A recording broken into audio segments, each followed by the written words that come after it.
beautiful Wednesday morning, and I am here doing whatever I know how to do to raise the vibration of humanity and save the world, save humanity. I'm doing whatever I know how to do, and I love you with all my heart and soul. And because I love you so much, I'm willing to tell you whatever honestly and authentically comes onto my mind and heart. And I'm going to share with you openly, and hopefully some of you will like to share with me. And I have found over the last couple of years of doing this weekly meeting called the Forbidden Discussions that whenever I pour out myself authentically and not worry about what people think about it, quite a number of people have said, hey, something happened to me, or this is my authentic human being experience. And I found it fun, and I found it therapeutic, and I'm going to keep doing it every way I know how. Sometimes I may look silly, sometimes I may get it wrong. But little children, they're always willing to have a go, and they're willing to paint the picture, sing the song, do the dance, and they don't consider too much what other people think about it. And therefore, their creativity, their intuition, their inner knowing pours out of them, out of these little kids like an open fire hose. And I like that. And I think more of us need to come back to that. And I'll tell you something. I got this thing sitting on my desk. A friend of mine gave this to me.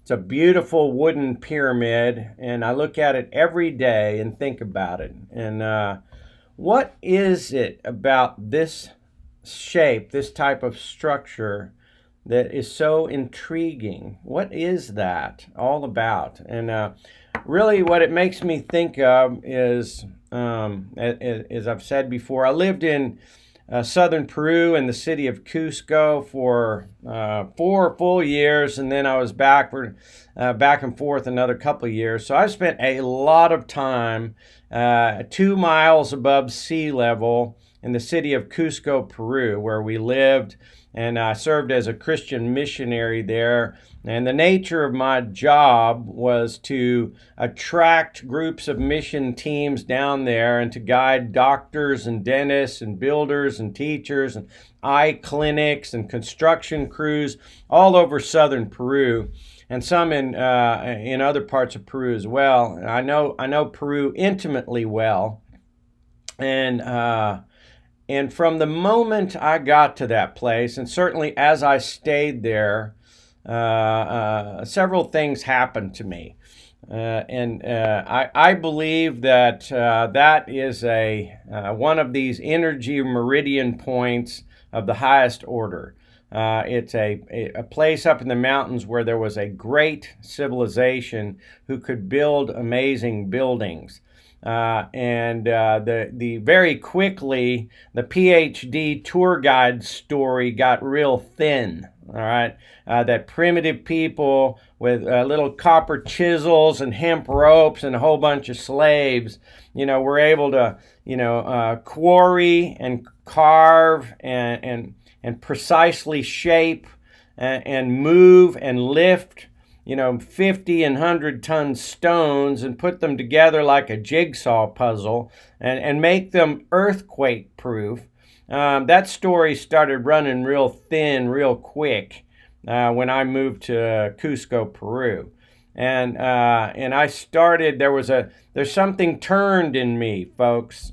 Something turned in me that made me stop listening to authority figures like that and start listening to my own intuition about where in the hell these buildings came from.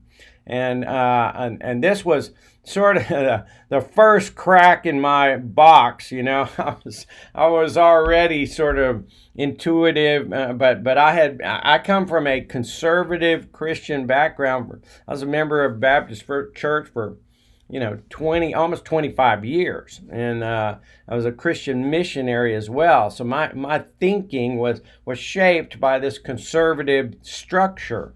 But when I moved to Cusco, my intuition started creeping through the cracks, and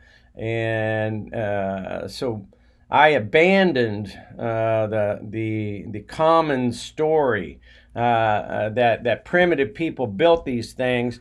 And what I started thinking about intuitively was, who were these people that could build giant pyramids and other complex engineering structures? Who were they? How did they do this? And why can't we do that now? What do they got that we ain't got? All right, because I don't know about you, but look around. Do you see anybody who could build something like the Great Pyramid of Giza, and who could align it with almost precisely true north, and align it with star constellations, and who could, and we don't even really know what that thing did. The common, lame PhD Egyptologist story is that these were tombs. And the Great Pyramid at Giza, folks, that is no tomb, all right? That is some kind of a machine that does something. And I think it's more along the lines of energy production. If you look around on this planet, the big things that we tend to make, the big difficult challenge that we mount when we're building structures is about energy production. It's not about the Empire State Building or some giant office building. It's about Hoover Dam. It's about giant structures that will produce power that we need in order to live and function. And that Great Pyramid of Giza has something to do with energy production in my book, and that's my instinctive take. And there's a number of people who would certainly support that. And if you don't believe that, well, hey, whatever you believe, it's a theory. All right, there is no proof of any kind that I can see that where they came from. All right, and so who are these people that could build pyramids and giant megalithic stone structures? And that really is the driving force underneath why I'm so curious, why this clumsy Lieutenant Columbo of consciousness and spirituality keeps turning over stones and asking difficult questions that nobody seems to be able to answer. And I'm gonna keep, like a bloodhound, keep looking for the truth, and turning over rocks and pulling up skirts until I find it. All right, and if I don't, well, I'm going to have a good time trying, and I'm not going to settle for whatever the teacher tells me is the party line. All right, I'm an investigator. I'm an analyst. All right, that's what I do. I try to analyze and find out for myself. All right, and I believe that that's what people should do. Is analyze for yourself. Take in whatever education you're given, whatever you read, whatever you hear, and then run it through your colander and decide for yourself what you believe. All right, this is an appropriate approach to a healthy, mature human being. Anybody that tells you it's not, oftentimes wants to control what you think, and there's nothing wrong with being curious. And I am very curious on this subject, and I believe it's the core of what will raise our vibration and save humanity from many of these catastrophes that come. Now, some of them are physical catastrophes, and it leads me to this quote. And I think this is a clue to what's happening around here and why we can't remember what our ancestors knew. Our brain is the greatest computer on earth, but like our computer. I mean, I'm talking to you on a MacBook Pro right now, okay? And I can do some basic things on that MacBook Pro. I can do email, I can look at Facebook, I can make up little flyers for my real estate practice here in Kerrville. But I don't know half of the stuff that this machine does, all right? How many of you people mess around with one of these every day, you know? But the fact is that most of us don't know half of what it does. It's a very complex, highly technical piece of equipment. And most people don't understand technology. They use it at their own level. I submit to you that this is what's happening with your brain. You don't know how it works. You just use it for certain functions. But if we become better and better equipped at using it, and the right brain intuitive rather than just the left brain logical, you're going to get more mileage out of this thing. All right, and I believe that's what the ancients knew how to do. Where do we come from? You go to 360 years before the birth of Christ, and you will meet a guy named Plato, who was one of the famous philosophers of this time. Plato, Aristotle, Socrates. These guys were the big thinkers of the day. They certainly were writers. And this quote from Plato really grabs me, and it gives you a clue as to what happened and maybe why we, we're only now just remembering how the computer of the brain functions. This is our history. Plato said in 360 BC, "You remember only one deluge, though there have been many. You and your fellow citizens are descended from the few survivors that remained." And it goes on to say, and basically what that's saying is, remember only one great flood, although there have been many, and killed off a bunch of people, and there were a handful of survivors left. All right, but there have been many of these floods. It goes on to say, you and your fellow citizens are descended from the few survivors that remain, but you know nothing about it because so many succeeding generations left no record in writing. The change in the rising and setting of the sun and the other heavenly bodies, how in those times they used to set in the quarter where they now rise and used to rise where they now set. That means a flipping of the sun and the moon, the sunset and the sunrise. There was a shift, a polar shift that caused these great floods and destruction. Of all the changes which take place in the heavens, this reversal is the greatest and most complete. There is at that time great destruction of animals in general, and only a small part of the human race survives. That is Plato in 360 years before the birth of Christ. That's what he wrote. And so what that's telling you is that there has been plenty of time for these great civilizations to develop and to have all sorts of different technology, mental capacity, all sorts of things. But then there's a great disaster, a great flood that kills off the vast majority of humanity. And there's this ragtag bunch of survivors left. And out of that bunch, there are, and just use your imagination here. There is, a few powerful entities that crown themselves king of the tribe, all right? And they start telling everybody else, well, this is all there is, and I'm the head honcho here, and y'all need to do what I say. And when some of the survivors start saying, well, look back, we've got some history here, and this is how it was done before the flood. You have these forces that say, don't look back there. There ain't nothing happened back there. All we have is right here now, and you listen to me, all right?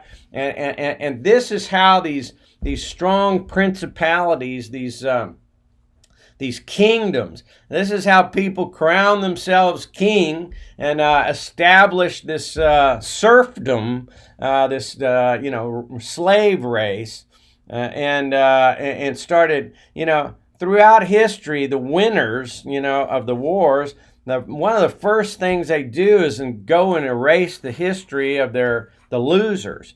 And they say, no, nothing happened back then. You are now our subjects. You will do as we say. You will believe, and your children will believe as we believe. And it's oftentimes, this is why much of our mental capacity is limited.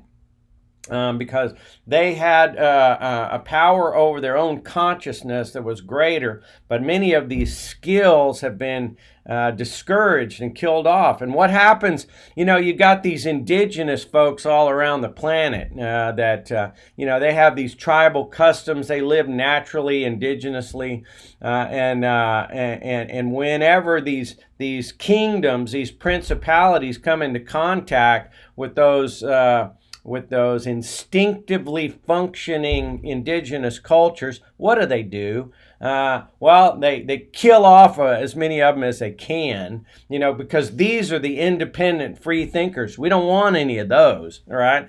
And they're the ones that carry all this knowledge about how to balance the left and right brain. These are the ones that have the ancient stories, and they have the ancient dances and the ancient knowledge of spirituality and plant medicines and dancing, chanting, drumming, all these various things. And they kill off all that. They take the kids and they force them to learn, the European way, or the way of the hierarchy, and instead of the instinctive way. Power structures don't like healthy, balanced, independently functioning human beings. They're hard to control, all right? You want to shut down that right brain and make them followers of a doctrine or a creed, or pledge allegiance to something, all right? And what causes a disharmony, this tribalism that is so prevalent in our world, it causes this disharmony. The things that they advocate that you can do are not the natural plant medicines. They pretty much outlawed all the good ones. And in our education system, nowhere in our education system is a knowledge of what the natural plants do here. Your average American, for example, is an idiot when it comes to what do the plants out in my yard do? What medicinal purposes do they carry? Why are they here to support humanity? All right, you know nothing of this. All you know is what the American Medical Association tells you that you're supposed to know. That is changing, and that pendulum is coming back into swing. But you get the drift of the situation here. This is our real situation. We are the ragtag survivors of a great disaster. But before that, there was great civilization here. And all sorts of stuff that has been denied in our education system. They have not taught us who we are or how we properly function, because it's not to their benefit. All right, the core of this issue is called the thought atmosphere. All right, what is in your thought atmosphere? And what I mean by that is there harmony or disharmony? Is there love and forgiveness, or is it a constant competition? Is there fear? Is there anger? Is there whenever you're presented with some kind of a challenge, do you start to attack it, or do you allow it to be absorbed in you with a spirit of love and forgiveness? And one of the things that Jesus said was, forgive them because they know not what they do. All right, and if you look upon people not so much as adversaries, and you look upon these challenges not so much as threats, but more with love and compassion and forgiveness, and have a harmonious spirit, I think tremendous things can happen. but we are constantly in our world. Just look around. It's constant tribalism everywhere you turn. It is disharmony. As I examine myself, folks, what I see since the time I was a little boy is scared, frightened, and later as my testosterone kicked in, an angry, aggressive, offensive type of guy, young man, and I'm getting over some of that, but it's because that has been instilled in me, and this spirit of sort of harmony and love and forgiveness and cooperation and wanting for the best. Those things have been lesser to come, and I'm beginning to get over that. But what I think the upshot of all that, how does that relate to pyramids? Well, I believe that there is a way of consciousness that allows you to do all sorts of things. And this massive computer here, once you get it in balance, once you tune that radio just the right way, and we're on to it, and you see more and more people, they call this the Great Awakening or the shift or whatever, the second coming of Christ. I firmly believe that is what the Bible talks about in the second coming of Christ. It's not so much Jesus will land here on your front lawn and say, okay, everybody, be nice to each other or what have you.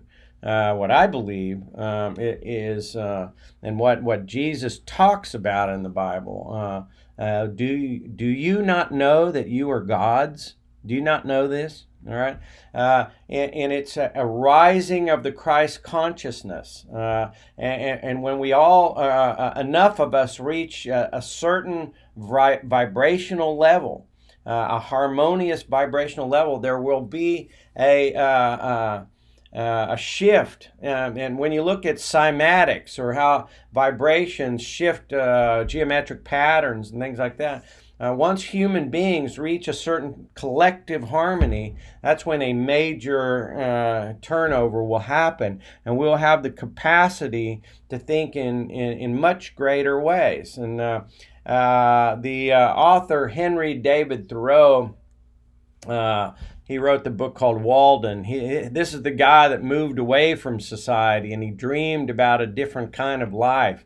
And he built a cabin out on Walden Pond, and spent much of his time observing rather than interacting with the townspeople and being bombarded with society.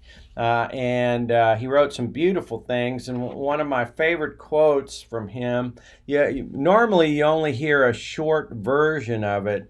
I'll read the longer version because it's very telling of what becoming a whole human being is about. And Henry David Thoreau, in his book Walden, he says, if one advances confidently in the direction of his dreams and endeavors to live the life which he has imagined, he will meet with a success unexpected in common hours. And it goes on to say, he will put some things behind, will pass an invisible boundary, new, universal, and more liberal laws will begin to establish themselves around and within him, or the old laws will be expanded and interpreted in his favor in a more liberal sense, and he will live with the license of a higher order of beings. He will live with the license of a higher order of beings. If he advances confidently in the direction of his dreams and endeavors to live the life which he has imagined, he will meet with a success unexpected in common hours. And that is telling folks, I believe, of the way things work. And you see evidence of it everywhere. And it's a basic law of attraction. You have to first believe and feel that it is so. And the Bible talks about that.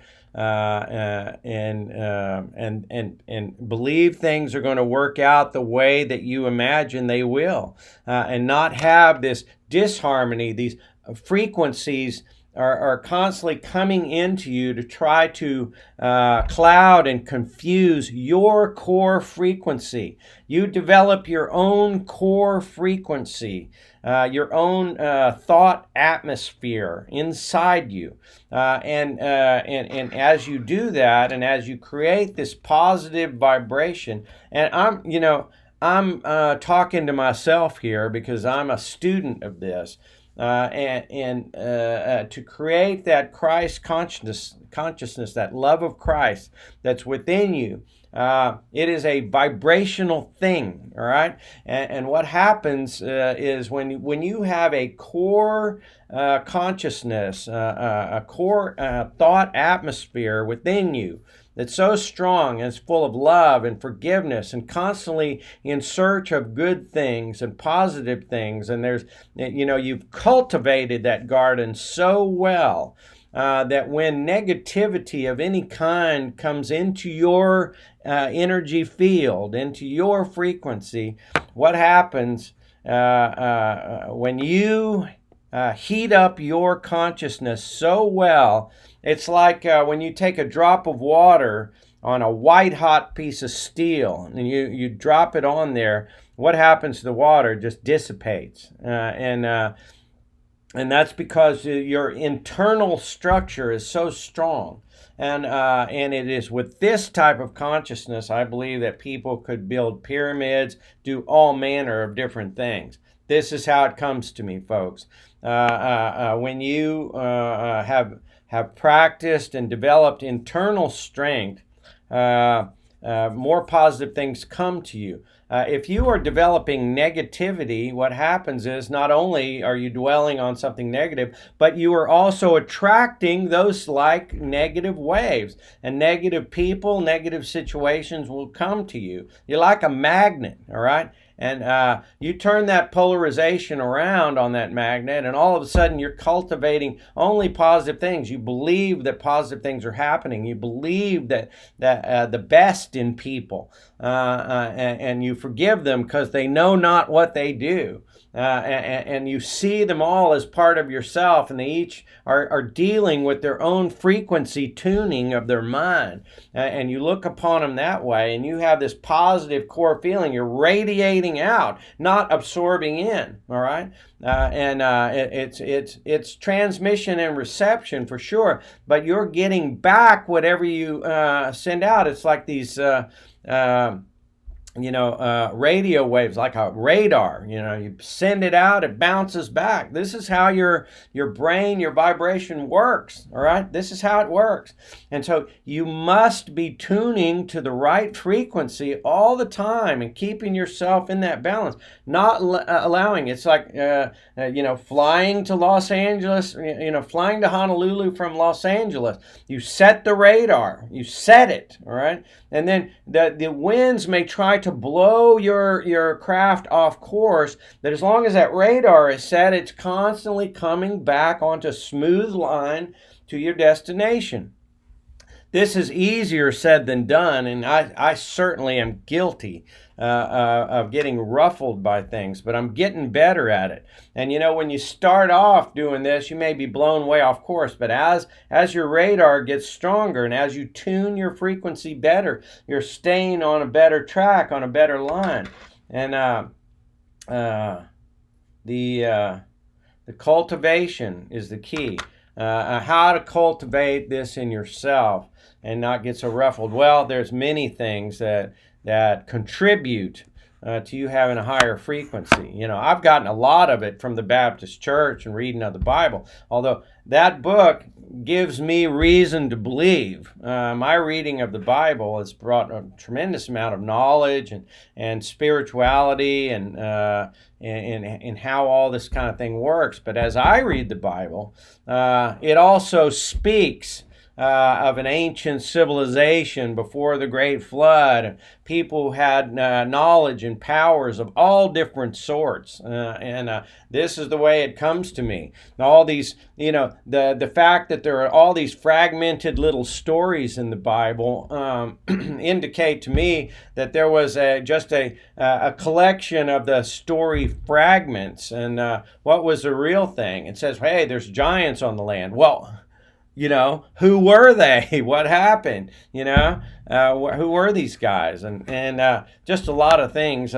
I like debating the Bible and trying to interpret it myself, and I like listening to Bible scholars. It is a history book as much as anything else. And it had, if you gave me a history book in high school that was written like the Bible, it wouldn't answer a lot of my questions, all right? It would not give me this complete story that I'm looking for. And so I keep turning over the rocks. And I also look in every other religious tradition, many of which were long before the Bible and Christianity. Where did we come from? Who are these people that had these powers, and how are we related to them? How are we related to Pharaoh, for example, who, when Moses came to him and said, if you don't let my people go, God's going to do this, then, and such. And Pharaoh's answer 3 or 4 times was, that's no big deal. My sorcerers can do that.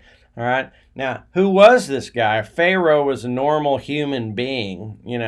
Why did he have superpowers and people who could perform superpowers? Who was this guy, Pharaoh, whose people could build the Great Pyramid of Giza with such amazing engineering precision and surveying and navigational and astrological precision? Who are these guys, and how are we related, and what do they got that we ain't got? Well, it is as Henry David Thoreau says, if you do this, he will pass an invisible boundary. New, universal, and more liberal laws will begin to establish themselves around and within him, or the old laws be expanded and interpreted in his favor in a more liberal sense, and he will live with the license of a higher order of beings. This is Henry David Thoreau, just in the last century. All right, a higher order of beings. All right, and that, ladies and gentlemen, is where it's at. The ability to use one's mind to advance confidently in the direction of one's dreams, the visions that you have, and the ability to navigate this vibrational frequency field that is this planet, is this universe, everything. Nikola Tesla says, if you want to understand the universe, think in terms of vibration and frequency.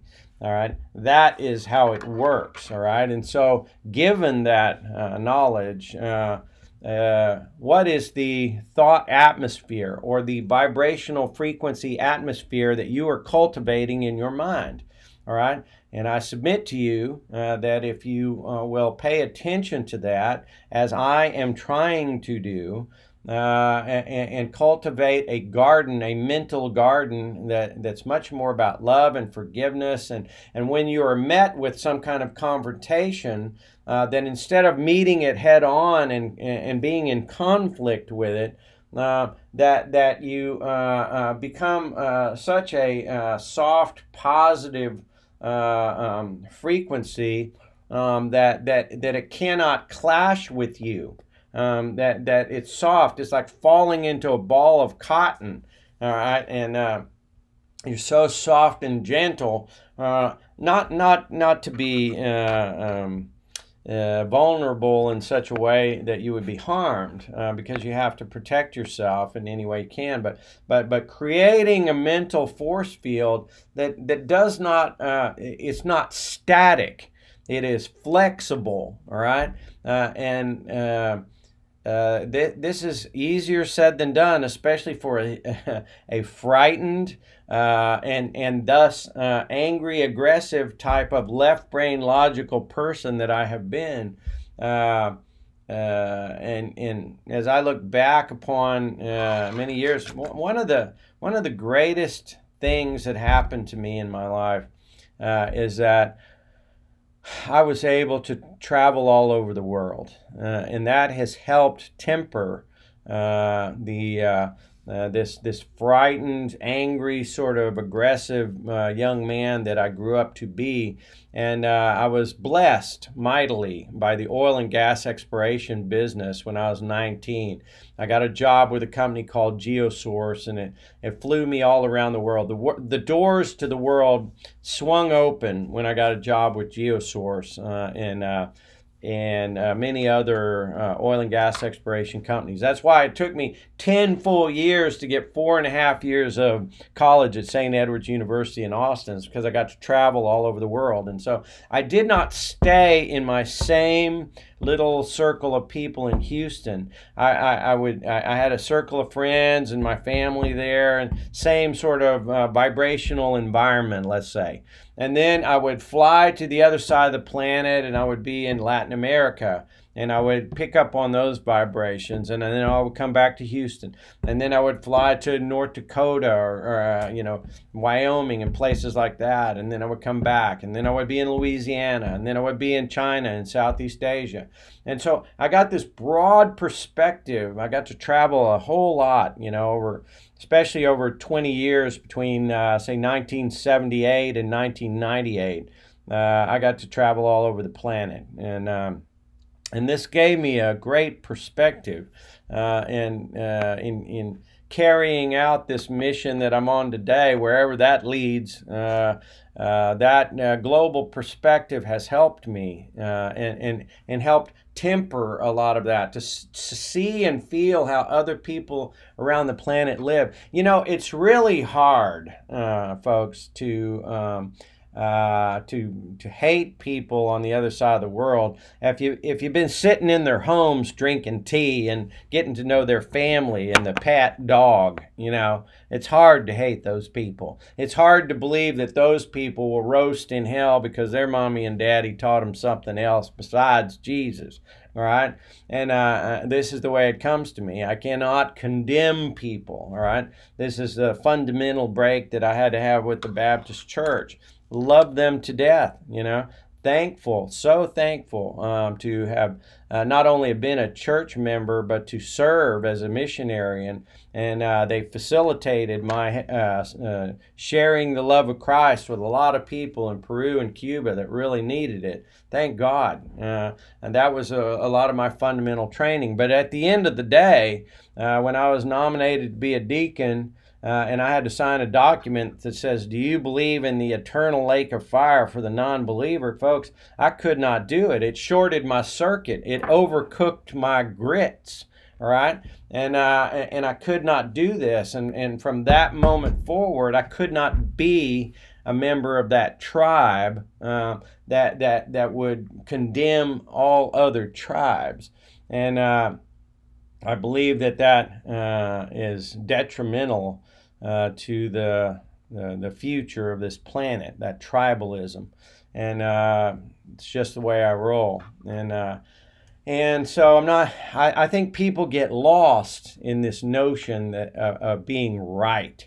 They get lost in being right. And we're right and you're wrong. And our way is the right way and yours is not. And this constant conflict is the essence. That vibrational disharmony is what keeps us distracted from our true, what does he say? Our true license of a higher order of beings. That's what prevents us from living with the license of a higher order of beings. And the people who built pyramids, ladies and gentlemen, the people who had all these technologies, it is now my belief that back before this great flood, when people were building pyramids, they could fly around this planet. They could communicate with each other. they could probably do space travel for all I know. I believe, my mind is wide open to that, and I see much evidence of that. It's not because I listen to the Ancient Aliens TV show, although I will say that they make some wonderful presentations and raise a lot of interesting questions. And my mind is completely open to much of what they say. But I think on this planet, you've got many thousands and thousands and thousands of years that human beings in their various forms have been there.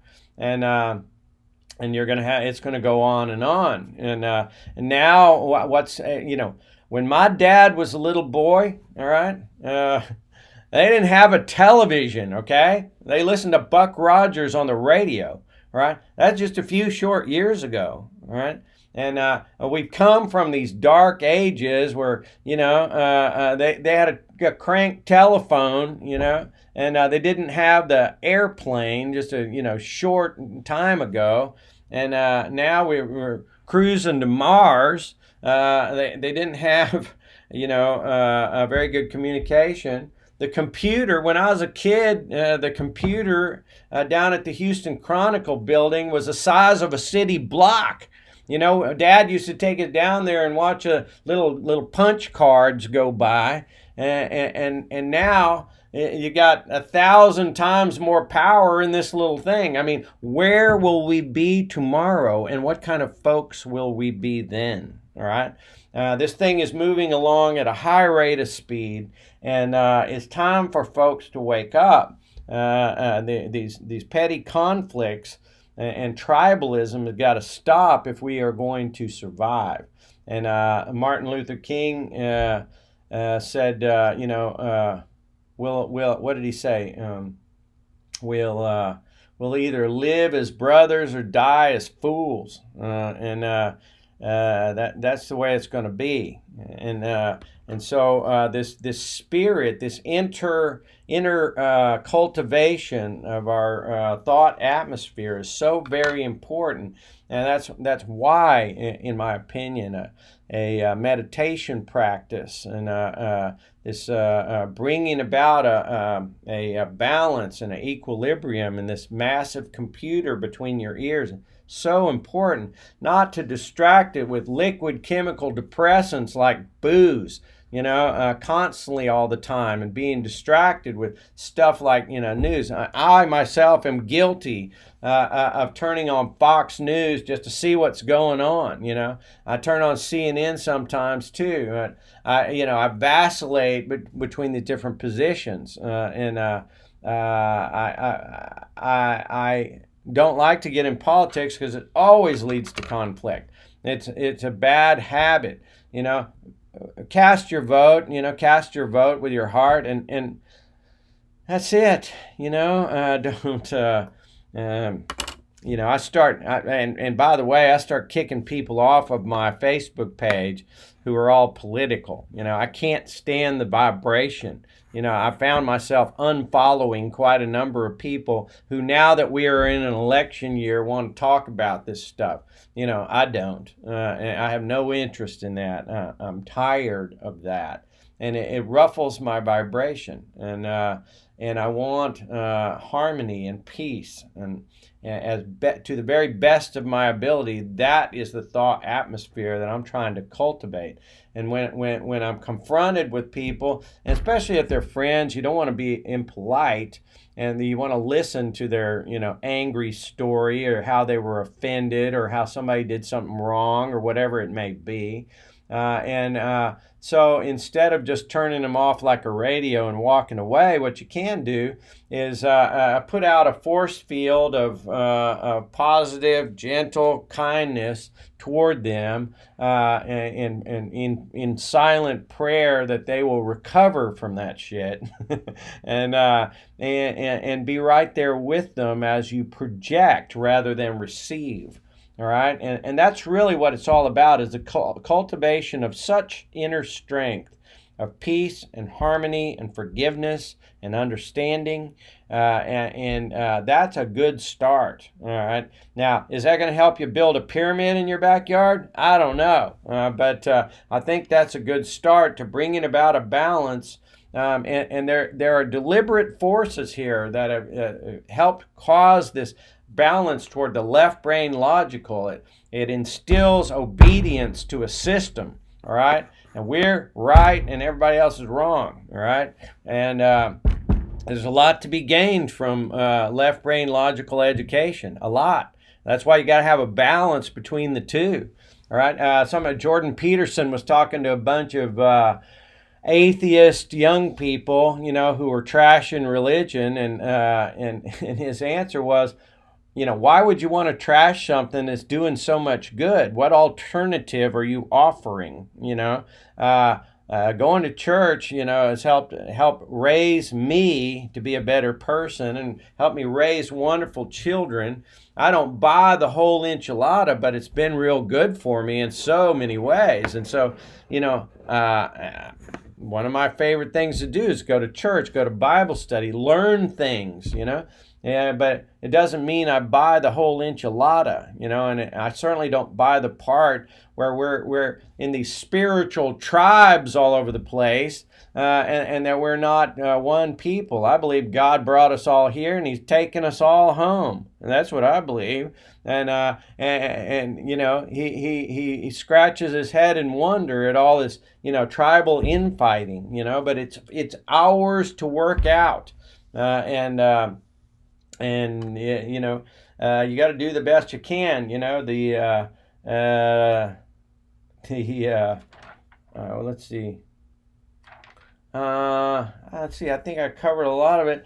What happens when you don't follow this program? What happens is that you attract what you put out. You attract, if you're negative, if you're putting out negative things, that is the orbit in which you will travel. If you're constantly moving to a higher and higher vibration, if you're doing those things, it's like a still. Think of Granny on the Beverly Hillbillies. She's making moonshine whiskey, okay? A still is an interesting thing. You take a bunch of bulk material, fruits or corn or whatever it is, and you heat it up in a cauldron, all right? And then the vapor rises out of it, when you heat it all up, it takes out only the pure spirit out of it, and it goes through this condensation process and drips. And the pure stuff drips into a jug, and all the other crap is, washed out through that heat and that distilling process. And I submit to you that your mind and spirit is very much like that, all right? You have to identify the impurities in your system in order to raise that vibration higher and higher, to get that frequency up high all the time and to keep it there, all right? And to not only to raise your vibration, but maintain that high vibration is not easy. It's an exercise worth doing, but an exercise it is, and one must constantly be aware of where that those impurities are. Being able to, and I've got a lot of them. All right, I've got all sorts of little impurities in me, and one by one, I'm trying to identify them. What prejudice do I have? What guilt do I have? What anger do I have? And they pop up all the time. And but if you are cultivating this white hot spirit of love and kindness and forgiveness all the time, and the petty little joking or stabbing or jibing people, provoking them into some kind of a reaction, that is low vibration behavior, all right? And if you get off on jabbing at somebody and making them feel a little bit off of balance, what you're doing is lowering your own vibration, and you're attracting low vibrations to yourself. Whereas if you are doing like my favorite activity in the grocery store was finding someone that looks a little downtrodden and say, hey, have I told you that I loved you today? Or, hey, that's a beautiful dress. Or, hey, you're looking good today. Or, hey, what a wonderful day. Or something positive. And you're constantly cultivating this in your little garden, your thought atmosphere.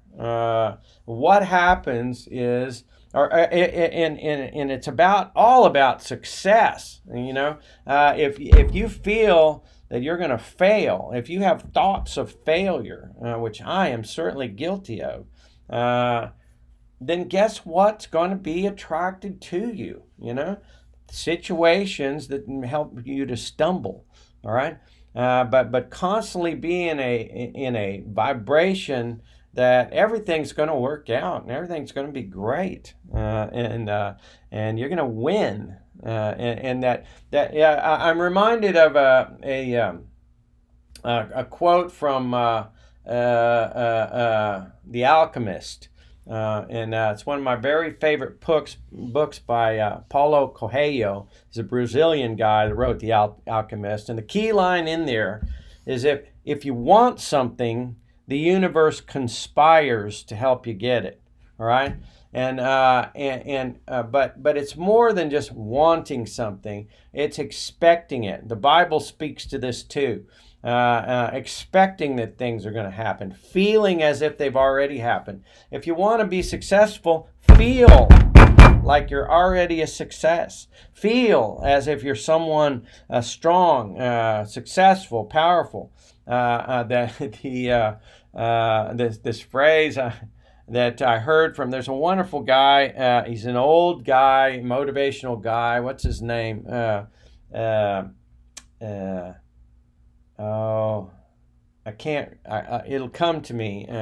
He's an amazing speaker, and he said, if you want to make a lot of money, you think of a phrase that you say over and over to yourself, like, I have a lavish, sustainable, and dependable income that's consistent with integrity and mutual benefit. I have a lavish, sustainable, and dependable income that's consistent with integrity and mutual benefit. And you speak this way as if it's already happened. And you speak as if you are already an actor, a writer, a successful businessman. You're already there. And you will create and cultivate this vibration in yourself that raises your self-esteem, throws out the frequency of that success, and attracts it to you. And throughout history, you'll see people that have used this very successfully. And this is how it comes to me. I believe that if you are stuck in negative patterns of thought, that more and more negative things will happen. You've got to find a way to break that left brain logical default pattern of thinking, that negative gravity spin. And I submit to you folks, one of the best ways to do that is to develop a daily habit of meditation.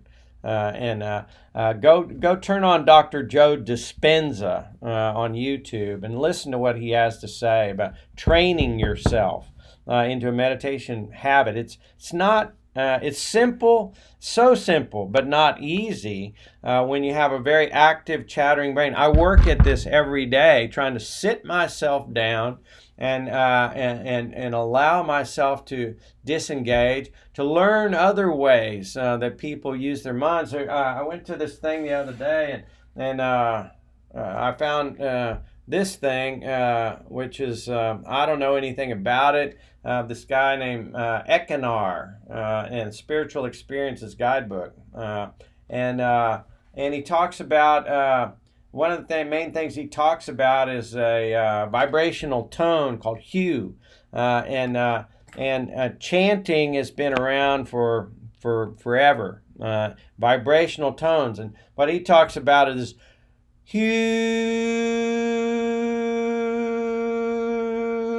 it's a type of chanting, and it breaks up the left brain logical, causes the right brain intuitive to come forward. And you look in many different practices all over the planet, and some type of chanting, dancing, movement.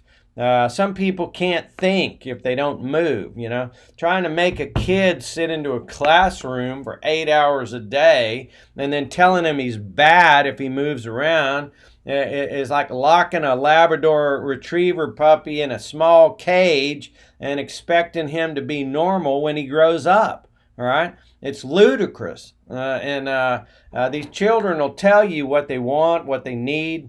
And I believe that the education system should be much more about identifying where they're at and giving them more of what they ask for. And I think you'll find a lot more balanced, healthy human beings who are cultivating, this healthy inner garden. And so that's will this get me in my lifetime to where I know how to build a pyramid? I don't know. But what I believe is that it is entirely possible, ladies and gentlemen, boys and girls, moms and dads. I believe it's entirely possible that as we actively try to tune our radio and cultivate a positive inner environment, and a harmony, a vibrational frequency. Raise the vibration of the individual, and when you have enough of them, the collective creates a harmony and a new cymatic pattern of humanity. And therein is the answer. And if you think that's crazy, tell me this, Mr. Wizard. How can a man be struck by lightning and then all of a sudden he can write and play symphony music? When he has no musical training? How is that possible? How is it possible a man gets hit on the head and he can do advanced mathematics, or he can, if he has a stroke and all of a sudden he can speak fluent Japanese? Or how is it that Mozart arrives on this planet with the knowledge of advanced symphony music? Or a guy named Jake Barnett. Go look up Jake Barnett. He's an autistic kid that instinctively knows how to do calculus and now wants to run NASA and the space program. All right. How does this happen? Other than we can access a much higher broad band of information with our frequency. All right. And this is how it happens. This, I believe, is what Christ was talking about. This is what Buddha was talking about, Christian was talking about, everybody was talking about this. They're trying to teach simple slobs like me how to properly function at a higher level. And, I'm doing what I can. I'm trying to bring it, baby. I'm bringing it any way it comes to me. And it will roll off of me honestly and authentically, and I will give it to you. Why? Because I love you and because it's good for me. And what's good for me, what really is good for me, is good for everyone, in my opinion. And I don't mean to say that where I know what everyone needs.